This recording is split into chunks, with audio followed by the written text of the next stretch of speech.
Hello everyone, Rumpa's Bengali ব্লগে আরেকটা নতুন মিনি ব্লগের সঙ্গে তোমাদের সকলকে স্বাগত। তো কেমন আছো তোমরা সবাই? আশা করি তোমরা সবাই ভালো আছো। আমিও খুব খুব খুব ভালো আছি।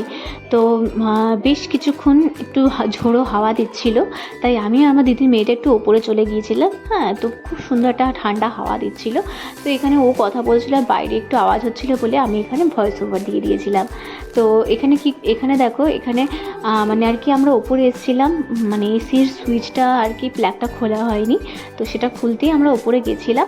আর বেশ সুন্দর একটা ঠান্ডা হাওয়া দিচ্ছিল।